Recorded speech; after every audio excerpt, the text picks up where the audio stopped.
গল্প ভালোবাসার হাসিনী লেখিকা সঞ্জিতা সেতু পর্ব ১। বিশাল এরিয়ার উপর প্রাসাদময় বাড়িটাকে ঠিক নতুন বইয়ের মতো করে সাজানো হয়েছে। চারিদিকে আর্টিফিশিয়াল লাইটিং আর রং বেরঙের কাগজ, লাইট, বেলুন, ফুল আর রঙিন ফিতা দিয়ে সাজানো হয়েছে। কিছুক্ষণ আগেও লোকজনের কোলাহল গম গম করছিল, কিন্তু এখন সব একেবারে নিস্তব্ধ। হবে না বা কেন? রাতটা আর কম হলো না। যে যার মতো ঘুমিয়ে পড়েছে, শুধুমাত্র দুজন ছাড়া।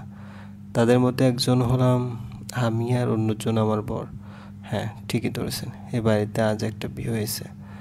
আজ বললে হয়তো ভুলই হবে, আসলে বিয়েটা গতকালই হয়েছে। আজকে আমাদের বাসর রাত। অবাক হচ্ছেন? ভাবছেন বিয়ে কালকে হলো, অথচ বাসর আজকে। অবাক হবেন না, আসলে পরিস্থিতিটাই এমন ছিল যে এছাড়া আর কোনো উপায় ছিল না। আমাকে এখন যে রুমটাতে রাখা হয়েছে সেটা নাকি ওনার, মানে আমার বরেরই রুম। বাসরঘর বলতে যেমন একটা বরকে একটা মেয়ে কল্পনায় ভাবে, এই রুমটা ঠিক তেমনই। কিন্তু আমার মধ্যে বিন্দুমাত্র কোনো আগ্রহ নেই। থাকবে কি করে এই মানুষটাকে যে আমি স্বপ্নেও আমার জীবনসঙ্গী হিসেবে ভাবিনি। মাত্র একবারই তার সাথে আমার দেখা হয়েছে, তাও আজ থেকে প্রায় মাস 6 মাস আগে। উফ, আম্মু, আমরা এখানে কেন যাচ্ছি বলতো?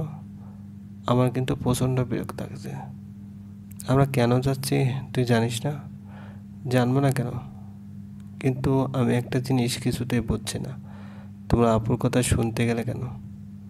ওকে নিষেধ করতে পারলে না? মেনে কি আর সাথে নিয়েছি? তোরা আপুকে চিনিস না? ওর কথা না শুনে উপায় আছে?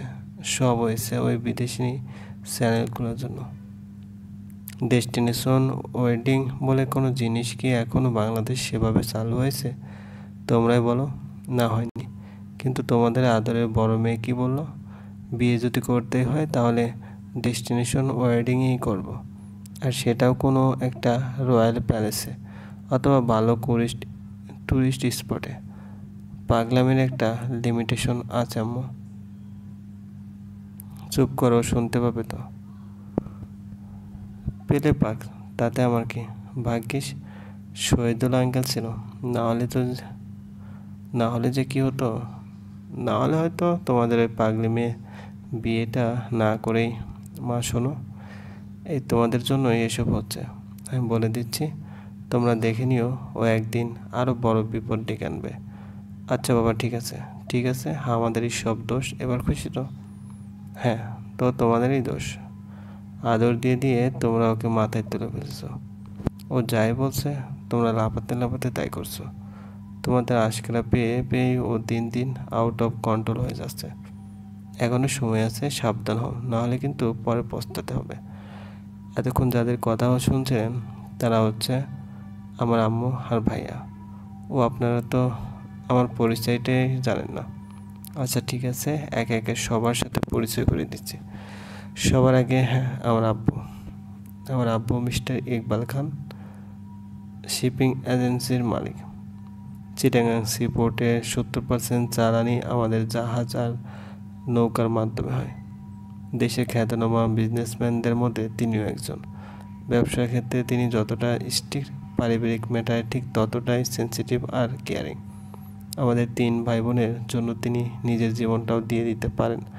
তবে তিনি সবসময় বেশি ভালোবাসেন আমাকে, আর আমিও আব্বুকে সবচেয়ে বেশি ভালোবাসি। আর একটা গোপন কথা বলি, কাউকে বলবেন না কিন্তু। আব্বু কিন্তু এখনও অনেক রোমান্টিক, আম্মুকে এখনও অনেক বেশি ভালোবাসেন। মাঝে মাঝে আম্মুর জন্য ওনার ফেভারিট শিউলি ফুলের মালা নিয়ে আসেন। ব্যাপারটা আর কেউ টের না পেলেও আমি কিন্তু বুঝে যাই, কারণ আমারও শিউলি ফুল অনেক পছন্দ। তাই গন্ধেই সব কিছু বোঝা যায়। আমার কাছে ওনাদের জুটিটা উত্তম, সুচিত্রা বা রাজ্জাক সাবানার থেকে কোনো অংশে কম লাগে না। মাঝে মাঝে আম্মুকে দেখে হিংসেই হয়। ইস, এমন একটা রোমান্টিক বর যদি আমি পেতাম, যে রোজ রাতে আমার চুলের খোপায় শিউলি মালা পরিয়ে দেবে। আমার আম্মু মিসেস সোরায়া খানম সাদাসিধে, নম্রভদ্র আর প্রচণ্ড রকমের মিশুক আর অতিথিপরায়ণ একজন মানুষ। বিকম কমপ্লিট করেছেন, কিন্তু এখন পুরো দস্তর গৃহিণী। সংসারের পুরো হাল ধরে রেখেছেন নিজের একা হাতে। আমার সবচেয়ে বড় উইকনেস হচ্ছে রান্না। কি অবাক হলেন তাই না? আসলে আম্মু রান্না করতে ভীষণ পছন্দ করেন। ট্রেডিশনাল রান্নায় ওনার ঝুড়ি মেলা আর ভার, কিন্তু তাতেও তিনি ক্ষান্ত নেন। টিভিতে বিভিন্ন রান্নার অনুষ্ঠান দেখে রোজই নতুন নতুন রান্না ট্রাই করেন, আর একরকম জোর করেই আমাদের সবাইকে সেগুলো খাওয়ান। বেশিরভাগই রেসিপি হয় একেবারে অখাদ্য, তবুও আমাদের সেগুলো মুখ বন্ধ করে খেয়ে যেতে হয়, আর অবলীলায় মিথ্যে প্রশংসা করতে হয়।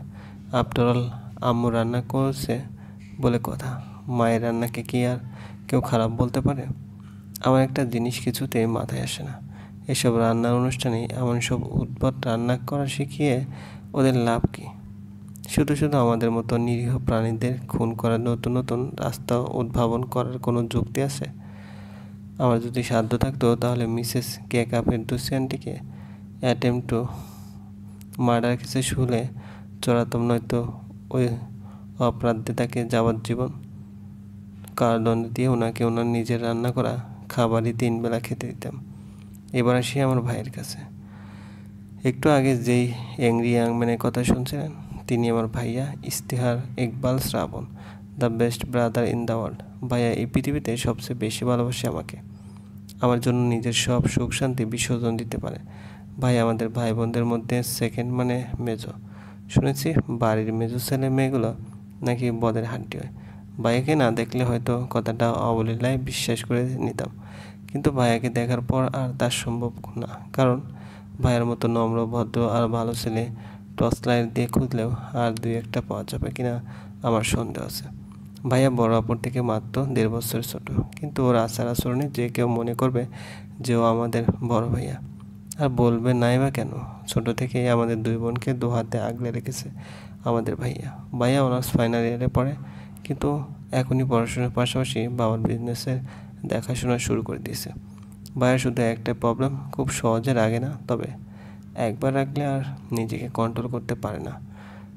তাই যখনই রেগে যায় নিজেকে নিজের রুমে বন্দি করে রাখে, দরজা জানালা সব বন্ধ করে রুম অন্ধকার করে বসে থাকে। রাগ কমলে তখনই বের হয়, তার আগে না। আমার বড় আপু ইর্তিজা ইকবাল শ্রুতি নামে আমাদের মধ্যে বড়, কিন্তু আচার আচরণে কার্যকলাপে আমাদের সবার মধ্যে ছোট। প্রচণ্ড রকমের জেদি আর একরোখা, একবার যা বলবে করেই ছাড়বে। আর পড়াশোনা কাজকর্মে একেবারে ঢেঁড়স, একেবারে অকর্মার ঢেকি বলতে যা বোঝায় তাই। আপুর সবচেয়ে পছন্দের কাজ হচ্ছে ঘুম। একবার ঘুমালে ওকে ওঠানোর সাধ্য আর কারো নেই। আমার তো মাঝে মাঝে মনে হয় ওকে ঘুমন্ত অবস্থায় চিটাগাং থেকে ঢাকায় কিডন্যাপ করে নিয়ে গেলেও কিছুই টের পাবে না। ভাইয়া আর আপুর সম্পর্কটা অনেকটা টম অ্যান্ড জেরি কার্টুন সিরিজের মতো। ভাইয়া ওকে একেবারেই সহ্য করতে পারে না, শুধুমাত্র ওর এই একরোখা জেদের জন্য। কিন্তু আম্মু, শ্রুতি আপু হচ্ছে আম্মুর চোখের মণি। ভাইয়ার অভিযোগ, আম্মুর লাই পেয়ে পেয়েই নাকি ও মাথায় উঠে গেছে। ওর এই অধপতনের জন্য নাকি আম্মুই দায়ী।